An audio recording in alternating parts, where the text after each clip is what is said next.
In Sweet Like Jasmine, Finding Identity in a Culture of Loneliness, author, soul care expert, and podcaster Bonnie Gray takes us on a deeply personal journey as she sets out to uncover the family secrets she ran away from, going back to the childhood home that she vowed to never return to, and finding the father who left her when she was 7 years old in San Francisco, Chinatown.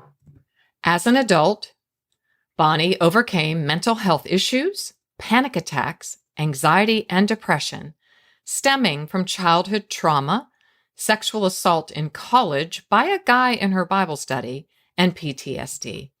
By shaping her story, Bonnie empowers us to make peace with our past, deal with toxic relationships, and build a new story of faith and joy in our families, marriages, friendships, and relationship with God. Bonnie never felt like she belonged. I think some of us can relate. She spent her childhood hiding Chinese Bonnie, who lived in a dysfunctional home in poverty, so she could be accepted as cheerful American Bonnie, who excelled on the school speech and debate team. Heartlifters, we talk about some tough subjects in this episode, so please, at any point, just take a pause. We're going to be talking a lot about complicated mother-daughter relationships, verbal and emotional abuse, and some really difficult passages that Bonnie had to go through to come home to her true self.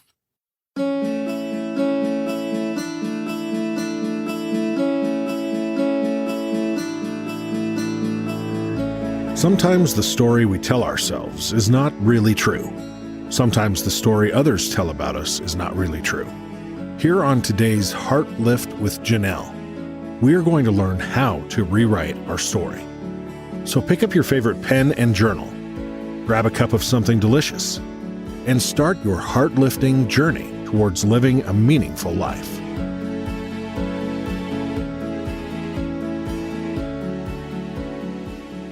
Welcome to today's Heart Lift with Janelle. We have Bonnie Gray, and I tell you what, I know I get so excited, but I am so excited and honored. Bonnie, welcome to the show. Oh my gosh, Janelle, it's like being reunited with my long lost sister. Once I heard you had been at the beginning of my journey when I first had panic attacks before I could write this book.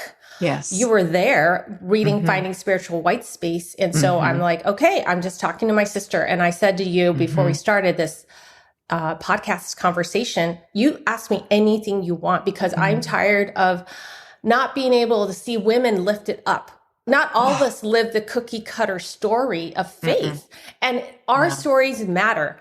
Listener, your stories matter. Whatever you're going through right now, whatever hard time you feel so alone and you look out into the world, you're like, why me? Why did I have to have this story, God? Oh, and Bonnie. So the time we're going to spend here today, sisters, you're going to be empowered. You're going to be like, my story is beautiful, even though it's broken. It doesn't mean it's not as worthy as any mountaintop experience. So Janelle, let's talk about stuff that matters. Okay. We can avoid all the other cookie cutter sound bites that, we do have to talk about it. It's not shameful. We want to belong in the world. We want to be able to go to church or, hang around with other women and not feel like, we don't belong. That's because that's the life I've lived. That's the life I've lived. The life I've lived, for sure. Oh. And I'm a Eurocentric white woman, but I also have these two Italian sisters, and they do not mind me saying this, that in my life, in my work, and, the one, they're from the Bronx, man, that's where they grew up. Their life is so different. And I've learned so much from them. And, the one sister's just like, I just can't fit in, man. I can't fit in. I'm not a cookie cutter. And I'm like, we don't want you to fit in. But if I can be a voice, that's so much a part of what I am now doing in my work, is to heart lift people and help them find their way home to their true essence, which is the journey of your new book, Sweet Like Jasmine. Oh my gosh, people, when you watch this on YouTube, look at this cover. Oh, it's the best. It's so stunning. Finding identity in a culture of loneliness. So I do know of your story in Spiritual White Space, Bonnie. I give it to so many people. I have told so many clients, you've got to get this book. You've got to understand about Spiritual White Space.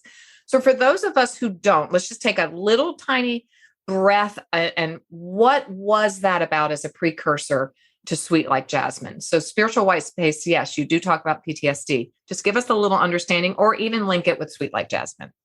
Well, yeah, actually, this is the big, amazing thing about this book. I wanted to write this book as soon as I was having panic attacks. And the story behind the panic attacks, really, panic attacks for me was just I didn't understand this about trauma. I was always the one that was the encourager. I grew up very positive. I'm the hopeful one in my, broken, dysfunctional family where there was no space for me to kind of express my feelings because my mom was a very verbally and emotionally abusive mother. The only way I found to survive is to be positive, to use my faith to overcome. But I didn't realize until I became a mom, I started having panic attacks. And I didn't understand, Janelle, why, because I'm finally safe. I'm not living with my mother.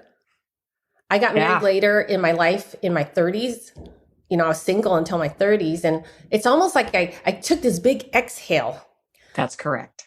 Once I had my second baby boy, and I just wanted 2 kids, okay? But by God's grace, I was able to have them. And because I worked already for 15 years, I graduated. So on the outside, I looked like, hey, she's really made it. She's got a college degree. Yes, you are successful, perfectionist, exactly, beautiful, highly achieving, highly functional. You're what we call high-functioning trauma survivors. Hello. Yeah. Okay, yes. Yeah, I didn't know laughing. that. It's not a joke. Oh, no. So, no, I know it's because, you get it. So I do. And so it was in that moment that I started having panic attacks. I'd just be sleeping peacefully. Yes. Okay. Suddenly I would wake up, jolted awake, like 5 alarm siren. My heart is palpitating. And not just that, I am waking up choking. Yes. No, I'm waking up choking. Perfect sense yes. to me. And my throat, really does. And every 2 hours. And I was just so fearful, not because I was having them, but get this. It was when I went to the doctor and I was expecting, no problem. We'll just figure out whatever it is. We'll get it fixed. And my family doctor said, Bonnie, all your tests are positive. I mean, like nothing. There's nothing negative. There's nothing, nothing don't have negative. Heart disease. Yes. Yes. And so actually that was scary for me, that moment. I remember sitting there, on the table, and the doctor telling me, and he was telling me like it was good news, but to me, it was like the death knell because that meant something. I had to see a therapist. Like what? Oh no, like that's kind of like, I do know. Yeah, because, usually when people talk about therapists in the Christian church culture, it's like, oh. That's just for those people. Yeah, exactly. And like, well, I can't help you. It's almost like they don't want to hear any more of your story. It's almost like, oh yeah, you should see a therapist. It's actually not in a positive way. Now when I talk about therapy, it's because I've been through it. It's very positive. I'm like, oh my gosh, life-changing. This is life-changing. It's very positive. Now I got to tell this story. I know Please do. It's in Sweet Like Jasmine. No, tell us anyway. Yeah, it's in Sweet Like Jasmine because there is this moment that I've hidden these stories my whole life. And I thought that's what it meant to be a beautiful, strong light for Christ. Yes. I was a missionary in my 20s. I'm a Bible teacher in my church now. Oh, me too. I teach other women how to lead Bible studies, okay? I'm the trainer type person. And so, when I started having these panic attacks, I was just like, what in the world? Why? And there's nobody for me to tell. And in fact, I just secretly felt like, okay, I'll go see the therapist. Let's get this taken care of secretly. Don't have to tell anybody because then I thought they might be like, oh, yeah. You shouldn't teach the Bible. Exactly. No. Yeah, we got to pull you out. Yeah. Exactly. Immediately. So the therapist, I went to the top. He was in charge of 100 different therapists. So I thought, okay, let's just do this as soon as possible. Let's ask him get a referral. I wasn't planning to see him. He is a PTSD expert. Oh boy. And he said, within 1 minute, Janelle, 1 minute, I just described my symptoms. He said, oh, this is a classic case of PTSD.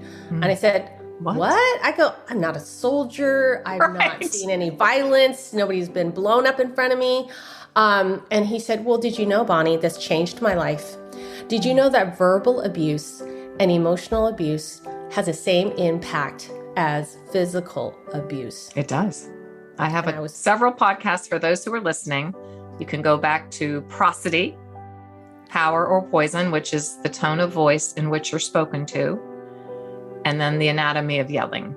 Both prove that point that you just said, Bonnie. It's very serious. I've studied it in great, great length. The power, especially, of a mother's voice.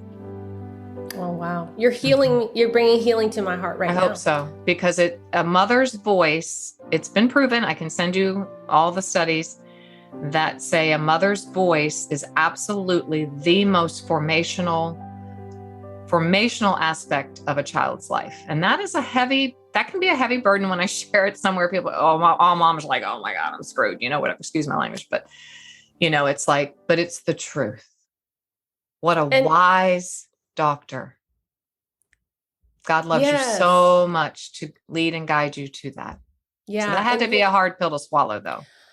Well, listeners, I think that's something that we need to give ourselves freedom because, in our culture, even in society, it seems more permissible to talk about a bad father. It does. Okay. But it's hard when we talk about wounds from a mother. So we talk about father wounds, but the mother wound, and I love what you said. I said, a little part of my heart was coming home when you said that about the mother's voice.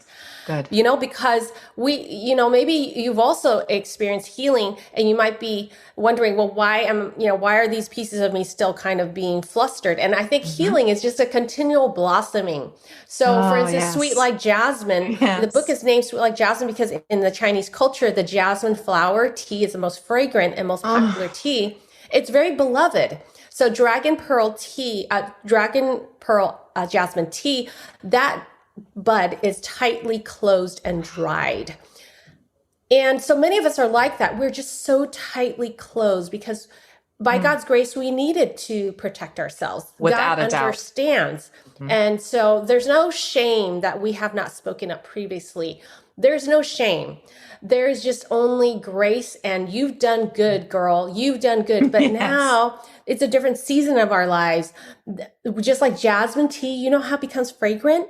You place it in hot steam, boiling water. That heat is what releases that beautiful petal. So every time you feel like, oh my goodness, why is it that my body is, cold? Why is it that, I'm restricted? Choking. No, it's okay. It's like, it's because God is bringing the warmth of his love and you are safe. And so your body is able to express it. Now, how do I know this? It's because that second question I asked Dr. P, who was the therapist, was, okay, all right, I'm hearing what you're saying. There's verbal, emotional abuse is the same as physical, but this doesn't make sense. I was still in denial. I said, well, why is it happening now? I'm like totally safe. And I've been through worse, harder times. And he said this also changed my life. He said, well, a soldier is very strong, being brave, helping other people when he's out on the battlefield. He's figuring things out. He's super resourceful. When does a soldier experience panic attacks? Correct. When he comes home, when he's safe. He said, Bonnie, there's nothing wrong with your faith. You've done good. It's because you have overcome. It's because your faith is so strong that God is now saying, I want you to use your faith to heal. I want you to use your faith to open up a new journey. So that became my new journey, and it freed me. No longer any shame. I said, I get it, God. Okay, you sent me to do so many things like be a missionary, help others. Now you want me to apply my faith to heal. And I know you must want to use this in my life to bless others somehow. So I was I switched bless yourself first though, to heal. No, yes. But knowing that he doesn't waste a thing. Exactly. So that is actually the start and the seed for Sweet Like Jasmine, because I had to go find my father. The father who left me when I was 7. My mother is a mail order bride from Hong Kong. Yes. Listeners. This is craziness. My father is a busboy in a noodle shop, and I was born in San Francisco, Chinatown. Mm-hmm. You know, a lot of times we often hear say like, you can write your story, and that never made sense to me because I said I was born into a script already. And I think many of us have that. You know, your story may be different, but many of us feel like I didn't choose this. No. And so I didn't choose to be born to a teenage mom. I didn't choose to be born to two parents who didn't go to high school, and didn't even understand the world that I was in when I stepped outside my doorway. Correct. You talk about your Italian friends that are from the Bronx. I was on the phone the other day, just with the bank representative. I needed to, ask a question about my bank statement.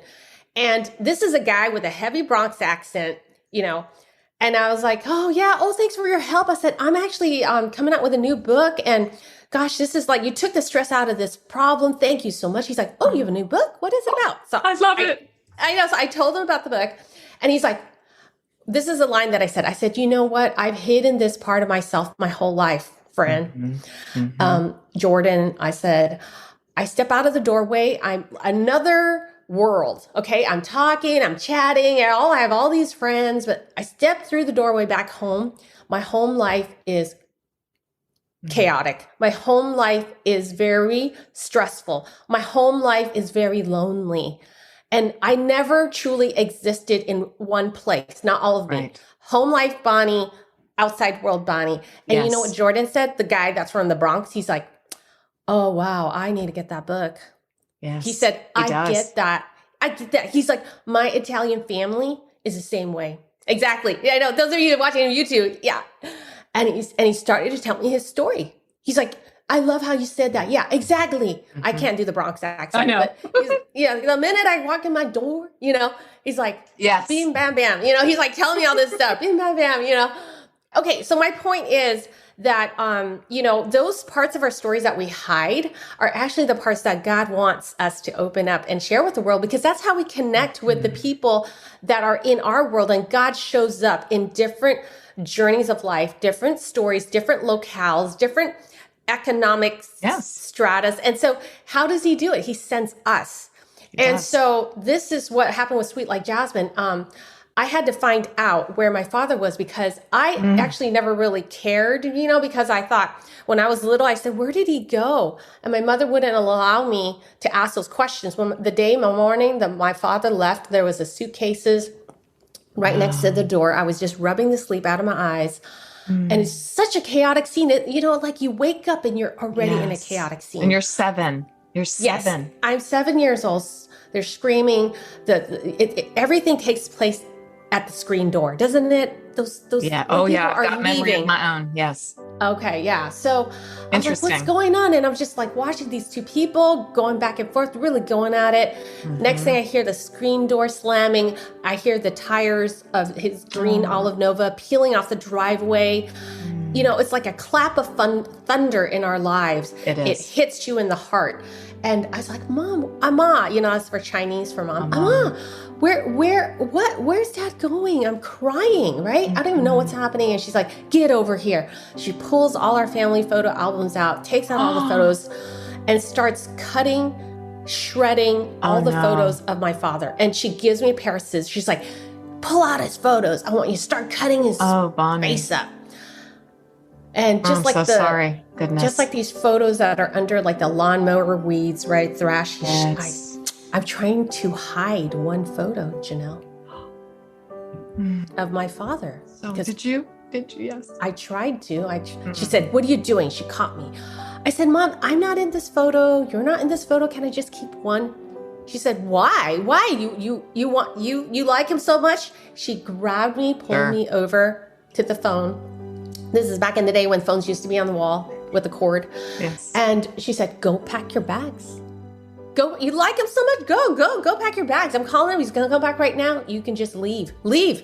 Right then and there, little girl Bonnie stopped crying. And I was like, you're right. I don't need to know.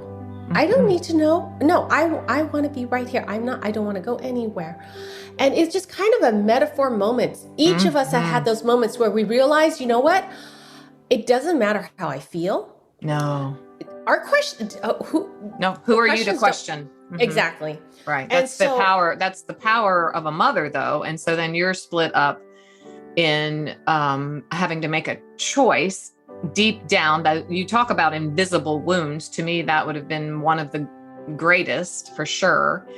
And also the power of wanting to stay with the mom, because moms have that much power. Wow. That's just what I would perceive from that story. It's like, oh, I can't leave mom. Like we talk a lot in this community, Bonnie, about secure attachment theory. And I'm no doubt you have been through that and understand that. So, you have an attachment to your mom, whether it's complicated, toxic, horrible, or great and loving. Wow. That's the confusing part. And my mom just died last August of COVID. She was 92. And we had a very complicated relationship. And, I was so befuddled as to why I was grieving so hard. And so, of course, I'm a student always. I studied. And lo and behold, losing a mother is the greatest grief you're ever going to experience. So once again, all pointing back, I was like, there it is again, So yeah, there you are in the middle of that moment, and yes. Yeah. Mm-hmm. And so I kind of just stayed silent. And I think for a lot of us listeners, I think grieving our mother is, there's the physical death, which is the ultimate abandonment. But there's also, for instance, women like me, that loss happens in those moments when we're told to be quiet. Yes. When we're told from our mothers, it doesn't matter what your questions are or how you feel. No. And so I kind of grew up telling myself, and we all make those vows. And there's no shame in that. There's no shame in that, because God understands in that moment for us to get through hard times. There are stories that we tell ourselves, and God in his grace allows us, because he knows we need it in order to be strong, to get over that hard time when we are alone. And so I just felt there was no need to find my father. If he would not come back for me, then who cares where he is? And secretly, though, I did check my mailbox every birthday. I thought, well, maybe this toxic mother who just kills me with her words every time, maybe she's keeping my father from me. There's this kind of secret story I told myself. Maybe he does want to see me, but he can't. But that's a very quiet, secret desire. Most of it, 99%, was I don't care about him because he doesn't care about me. And so, but once I turned 18, there was this thought that hit me as I was standing on the podium. I was valedictorian. I was giving the speech. Wow. Unbelievable. And yeah, but you know what? My mother didn't care about it. There are no pictures of that day. Bonnie. She even said, she's like, oh my gosh, it took so long. It was so hot just for you to go and pick up a piece of paper. Can't win. Yeah, exactly. Just to pick up paper. And as I stood there on the podium graduating, I was a valedictorian, and I thought, okay, maybe out there, I'm finally 18. Maybe my father's waiting for this moment. Once I'm free, I'm an adult, he's going to come back to reunite with me. So as the crowds were dispersing, I literally looked out among the crowds. Maybe there'll be a man that comes out, emerges, and comes to say, Bonnie, I'm your father. I love you. I've been waiting for this day. That was Bonnie.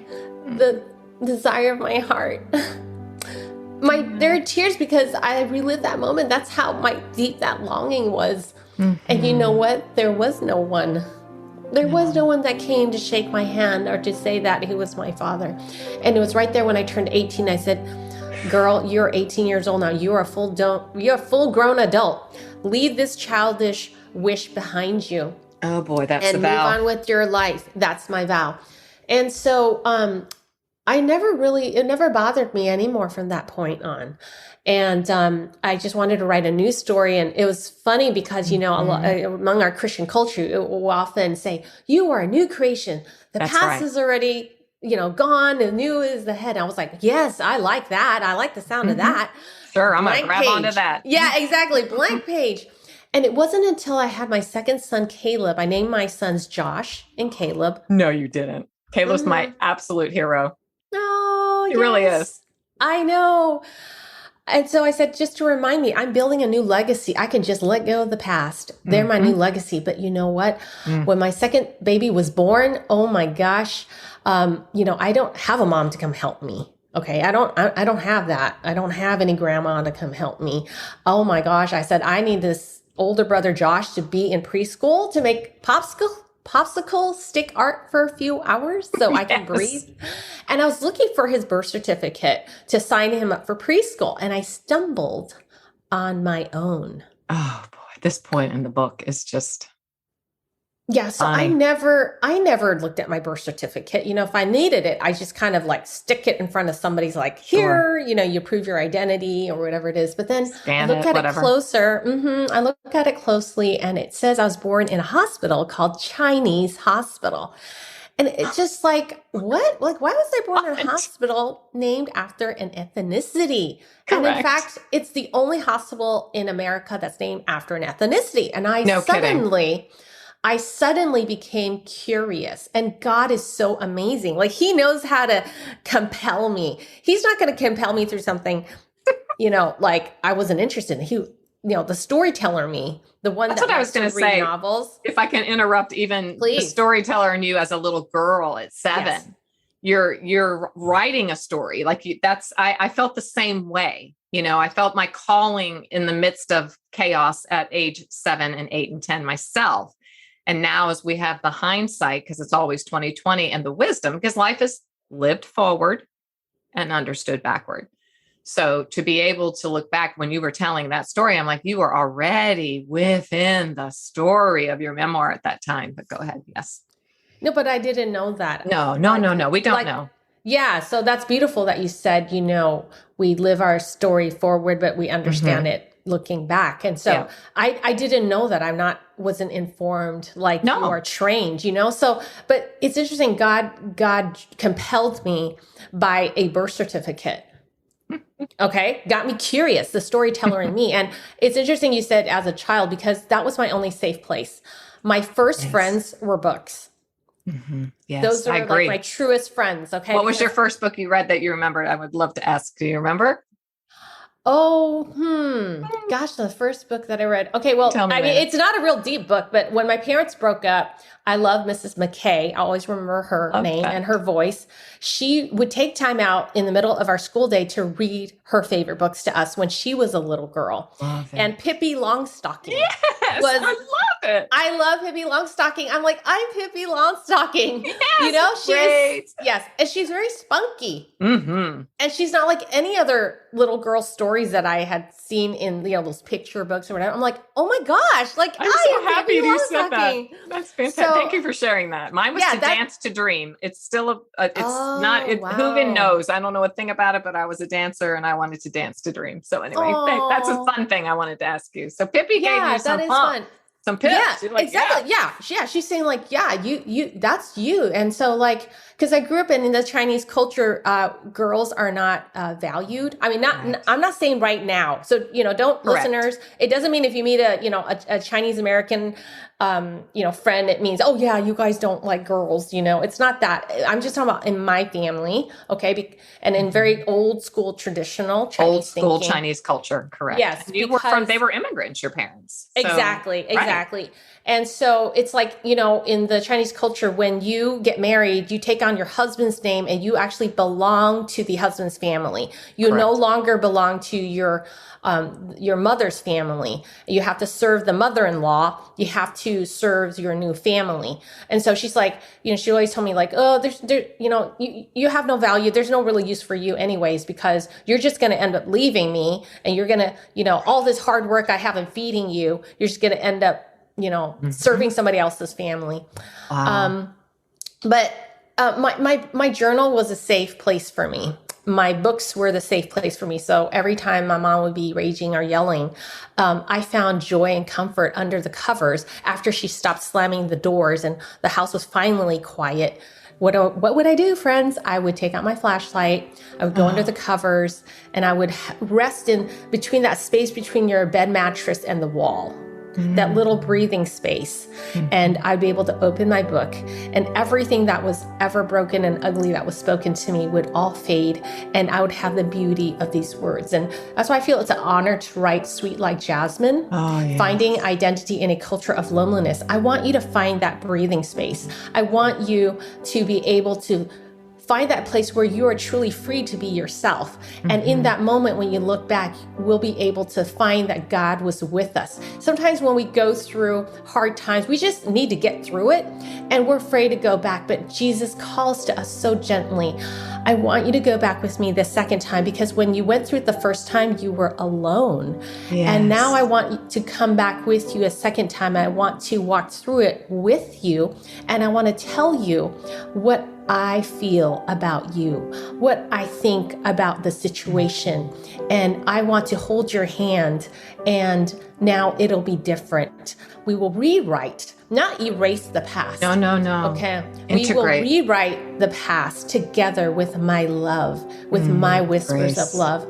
And so that birth certificate, in that moment, I realized, you know what? It never occurred to me. Josh and Caleb will one day ask me, just like I had asked those questions, where's my father? My sons will ask, where is grandpa? That's correct. That's exactly right. Why is it in our family we don't have a grandpa? And I will not be able to give them any answers. And that was my big aha moment that began this journey, this quest in Sweet Like Jasmine to find my father. I said, you know what? I don't want my children to grow up with missing pieces in their story.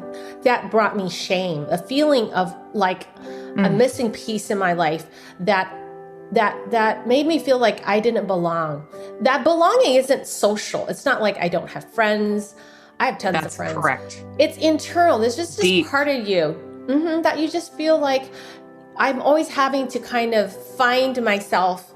Like, what are people talking about? Oh, they're talking about Christmas, or they're talking about Father's Day. And I'm just like standing there without this piece of my story. I didn't want my children to have that. So initially I went to find my father for my children, but as God would have it, he knows what would compel us. I was the one that needed to find my father. And so this book explores all the different, family secrets that I ran away from, that I once vowed I will never ask these questions or find out, because I didn't want to lose my mother. My mother, when I wanted to be a writer, I knew I loved writing. That's what gave me joy and safety. I said, Ma, I finally was able to, I have a scholarship. It won't cost us any money. I can go to Boston U. I can go to Dartmouth, and scholarships. And I was so excited. I had those brochures in my hand. I want to study English. My mom said, that's so selfish. Just because God made you, just because God made you smart, it doesn't mean you're selfish. You just want to go fly away and just be happy. So I just closed that door. So I finally said, through this birth certificate, I'm going to find out. And so all these different chapters is about God rewriting my true identity, my true worth. So every chapter is going to explore this. And I picked the topics, the moments that every woman, every man is going to identify with, because they're universal and they're about being human. Yes. And, we, in our community here, the Stronger Everyday community, we call it our God-breathed identity, because that's where I went back, and you talk so much about breath, your podcast, it's the common golden thread in your tapestry of your work is about breath and finding space to breathe. And that's what you did. And so, what I want to ask, and you do not have to answer this, but I know that a lot of my listeners and my clients are on your journey, and they will all be getting Sweet Like Jasmine. And we have some secrets to tell you at the end of our time together, which is coming so soon, so sadly, that you get when you order the book. But anytime during your journey here, Bonnie, did you ever ask, why? So many of my clients, particularly the trauma, those who have accessed most of what I do is trauma-informed work. It's why would Jesus let that happen? You do not have to answer this at all. That's fine. But I just wondered if you did, and could you tell us, how did you get through that going back, facing those hard spaces. You know, what's interesting is even though I went to go find my father, our heart is just, again, like that jasmine flower. Once you open one petal, you can't stop the other petals from opening. Oh. And so, the listeners here that, we are working through trauma, we may be like, wait a minute, I don't want to talk about that story. I just want to focus on this problem. But you are a beautiful jasmine flower. And so one petal that opened up was my sexual assault in college. Yes, if you would. Yes, I was date raped. And this is the first time I'm verbally speaking it out, but there is power. When it was happening, I never had a boyfriend in high school. And I known this person for a year. He was a Bible study leader. And I felt like I was a pretty smart cookie. Okay. I grew up below the poverty line. I've lived in places where, bad stuff happens. I don't even know if I would even take anybody there. It's like now, it's like, no, just take my word for it. You avoid that part. Yeah, exactly. Thank you. So, I'm a pretty smart cookie. So I was like pretty, I trusted in my instinct. Mm-hmm. I trusted in my gut. I trusted in my smarts. Like, this guy's safe. And he was not safe. I won't go into the details because I want you to read about it because I'm a storyteller. It's like, no, you got to hear the whole story. But I was trying to pick out a part of it to read and I couldn't. So that's exactly accurate. But the moment that broke me was when it happened and I was being strong. I was going back and I did not want to make any trouble because I was afraid he was going to hurt me more. The main thing I wanted to do was like, just don't say anything. This is my survival instinct, Mm-hmm. Everything's fine. Just get out of the situation. And so once he dropped me off back at the dorm, that first year of college, I went and I took a shower and that's when I started. My body started trembling and the tears started with that water. And I was like, now what? I'm ruined. Who is going to want me? It's almost like this longing. It's like, hey, one day I might find my Prince Charming. You know what? That dream just died again. And I was like, God, why? Why is everything in my life being ruined? Like, why me? I did everything right. I was careful. I followed your ways, and that cry is just so like painful because I didn't hear God in that moment. Right. Mm-hmm. And it's just devastating, that silence. Yeah. The silence is the worst. Yes. But you know what? There was somebody in my high school. God brought this woman. Her name is Emma. She was one of and she was just like, 7 years older than me. She's not like way older, but she's just like, if you ever need me when you go to college, you need to call me, Bonnie. Call me. Okay. And at that time it was just a real casual thing, but so sweet. It's amazing how God brings certain people's names up or their faces. Mm-hmm. And so, listeners, if there's something that's happening, maybe you have this very quiet, God's voice is very quiet. It's not going to be like loud, like, oh yes, go call somebody or please tell somebody. No, it's just very whisper. And her name just floated up. And I just did it. I not ran, but I just, got dried myself up and I just went down. I'm crying like profusely. And I just put the quarters in and I just dialed and I just was hoping, please be there. Cause if she doesn't pick up, I probably won't call her back again. Mm-hmm. And she picked up and I just was choking, crying. And she's just like, it's okay, Bonnie, take a deep breath. There's that breath word again. Mm-hmm. Take a deep breath. And she just listened to me. And you know what? She didn't ask me any questions. What happened? Meaning like the details. She just said, of course. Bonnie, she said, you're going to be okay. You're still just as beautiful. I don't think any less of you. Oh my gosh, she said all the right words, Janelle. Well done, Emma. I know. See, that is God. And that's the real deal. That's why each of us, you have that power. Whatever valley you've been through, that darkness you survived, because you've been through it, you and I have been through it, we can be that voice like Emma. We don't have to ask the details. We don't have to pull out Bible verses, and we know the power of presence. And that's where Jesus was. Jesus did. He didn't answer me the why question, but what Jesus does is he brings us comfort. He brings us what we need in the moment, which is love, understanding, being able to cry, being able to ask those questions. And she just cried with me. I asked her, why? My heart broke. That's just the echo. That's the echo. And Emma was just like, Bonnie, I'm so sorry. Mm-hmm. I'm so sorry. It's just being there. And that's what Jesus does. He's holding us. Mm-hmm. He's holding us so we can heal. And I actually did get the answer to why that's sweet like Jasmine. That's sweet like Jasmine is a story because there is an answer. And ultimately it is because he's trying to tell us that he loves us and his heart breaks for us. And me too. Jesus saying, me too. Yes. It was the garden at Gethsemane. That's correct. Okay. Jesus asked why. He did ask why. He asked why by saying, is there any other way? Like, why do I have to do it this way? Why? I don't want this.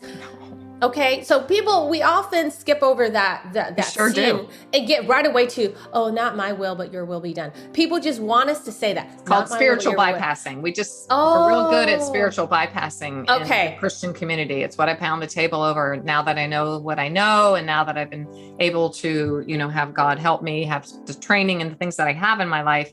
It's like, oh, wait a minute, no.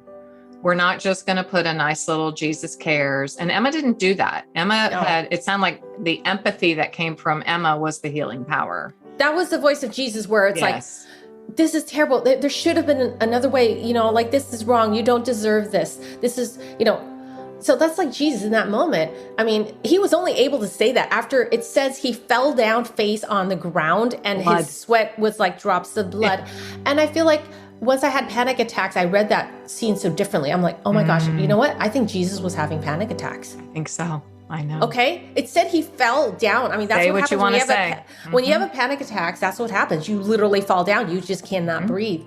So, it's too much for your body. It's like even Jesus, the way that I explain trauma, the way that I've heard it explained is this just when emotion, the heavy emotion is too big for your body. Yes.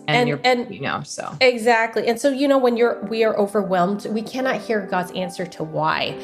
We cannot hear, we can only hear the why after the quiet whisper, after we have been comforted, after we're able to look back at all the broken pieces and we are like Jesus falling apart, in terms of our human experience falling apart. And it's only after that moment, just like the alabaster jar that Mary Magdalene breaks open, then you can experience the fragrance like sweet like jasmine, that though life was bitter in the moment when you swallowed it, afterwards as you're laying it all out, there's power in that. Once you tell your story, that's correct. You can actually then go back and be able to understand the why. But that's a journey, that's a process, just like a wonderful flower blossoming. Yes. And so let's talk about that other flower right here at the end when we're going to have to close. And I am so sad because you're just so remarkable and loving and kind for giving us all of this time. But at the end of each chapter of Sweet Like Jasmine, and you end it with a letter to my younger self. Mm-hmm. Yes.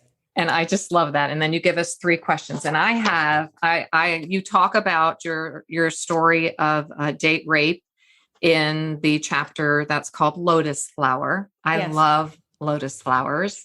Tell us a little bit about the lotus flower itself, and then maybe you could read your beautiful letter or one that you want to. It's your choice, but I really did love You Are Worthy to Shine, which is on page 123 of Lotus Flower. And in our community, Bonnie, we equate our voice with our value. And that we are clothed with strength and dignity. We are worthy of that dignity that you talk about. And when we're little, when you were 7, you weren't able to use your voice. Mm-hmm. That would have caused, you tried, and then you had to make a choice. So, but now as you're older, you can use your voice and your voice has value. So we would love to hear you read that if you would, or whichever one you choose. Yes. Well, I just want to say that the lotus flower is so beautiful to the Chinese people. This is an excerpt here I'm reading. One of the most beloved Chinese flowers is the lotus. The lotus flower roots are planted in mud. Yet after every night of being submerged in river water, they miraculously blossom again with perfectly white petals the next morning. The lotus flower is special. It's a symbol of purity and beauty. And so in the chapter where I talk about the sexual assault and date rape, as I went back to revisit that story with Jesus in it, I said, Jesus, I don't want to look at this, but if you want me to, I will. And I want you to, I said, here's the deal, Jesus. You need to tell me what you see in this. I need to know where is the beauty in this brokenness. I specifically asked Jesus, and then because I know he answers our prayers, right? So this is what he told me as I wrote the letter to my younger self. And this is part of the journey of Sweet Like Jasmine. At the end of every chapter, I want you to ask questions to yourself the way that Jesus asked me. And your answer will be different, but God will speak in that moment when you express your voice. Beloved, my scars remind me that I am not only a survivor, I am a warrior of God's grace. I am living proof that God's healing love is real. I am who I am today because I appreciate the kindness that was shown to me. And I open my heart now as a restful sanctuary to love to those who sends me. Jesus, give me courage to heal whenever there is more wholeness that your love is freeing me to receive. Give me courage to shine your light wherever your power is empowering me to speak. And I just want to add that when we speak, it isn't just the mountaintop. That speaking is even in that valley, because that's where the healing happens. So that's why I say, wherever you are calling me to heal, that means specifically for our listeners, because you understand me, even when I'm crying, I'm having an anxiety attack, I'm experiencing depression this morning as I wake up. That is a moment when I will speak Thank up. you, Bonnie. Thank you. I will speak up. Yeah. I will speak up, because that moment of healing is Jesus touching my heart. So now I don't view depression or anxiety or those moments when I wake up in a fog. I'm like, Jesus is touching my heart. There's something he wants me to share and speak up, because you want, like that jasmine flower, you want that to be released. Thank you for taking care of me. I'm so grateful for your gentle touch to restore me. Thank you for loving me. So beautiful. Thank you so much, Bonnie. I could talk to you for days and hours and days, but thank you so much for giving us this time. Would you please tell everyone, yourself, where they can find you? I know Sweet Like Jasmine is in all the bookstores and all that, but there's a special something you want to tell us. Yes, I'm showing people, those who are watching on YouTube, there is a Stories of Faith journal. These are the exact questions I asked myself on the journey of healing, the stories that were most pivotal, those stories that I did not want to talk about or tell. Yeah.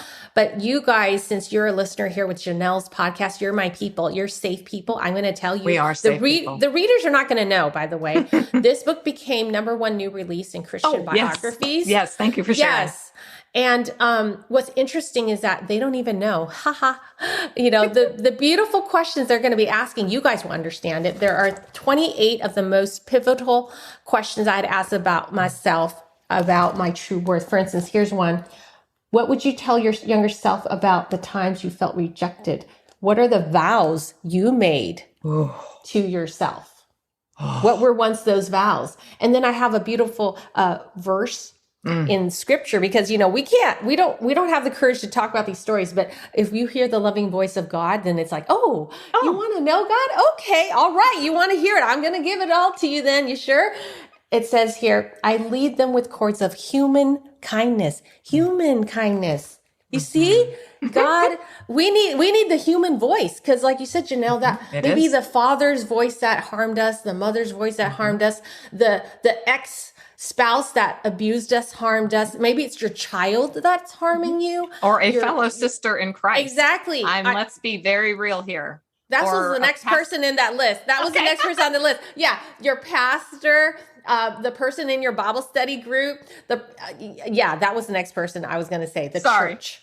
No. We are kindred spirits. We're just echoing what, It says with human kindness, we need that human voice to rewrite those tapes. Okay. We can't do it alone. There's no way. It's not the way God made us.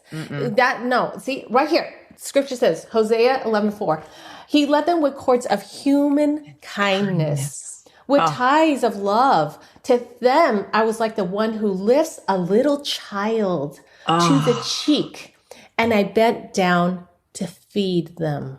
Oh, just that imagery. I know. Wow. Is that what we all long for? So Stories of Faith, this is a free journal for you. Go when you order my book. And I want you to order this book because it will strengthen and empower you, what God is already saying to you. It isn't, I'm not teaching you anything new, but it's more like we are strengthening each other. When we see another sister share their story, we realize, oh my gosh, yes, I have one to share too. I couldn't put it down, and I don't read. I don't traditionally finish books or read them from front to back. I have so much I want to study and read all the time, but I can't put it down. And I'm only to Lotus Flower, so I have to finish the rest. Oh, good. But I will be talking more about it. Go ahead. Go to sweetlikejasmine.com to download and sign up for that free journal. This is real. Sometimes authors give these freebies. I mean, to be honest, I'm like, I really cannot use One this. of them. Hello. Okay, but this is real. This is from my own journal, friends. Okay. So I want you to get it. It has some beautiful quotes that inspire me as well. Sweetlikejasmine.com. Just the name, Sweet Like Jasmine. Stop it. Yes. It's just the best name for a memoir ever. I have to read this one inspiring quote. Gosh, we're just best friends here, Janelle. I have to, because I know the listeners, you guys are my trusted sisters. Okay, listen. They are. This was so inspiring. Love lets you find those hidden places in another person, even the ones they wouldn't have thought to call beautiful themselves. Yes. That's by Hillary Smith. So beautiful. You know what? Those hidden places, those stories. Oh my gosh, listeners, your stories matter. They do. You're beautiful. Oh, so thank you. Thank you for this offering, and thank you for being here. Thank you, Janelle. Thanks for listening today. It was great having you here. For even more great content and resources, please join the Stronger Everyday online community at JanelleReardon.com. Always remember, you, my friend, have value, worth, and dignity.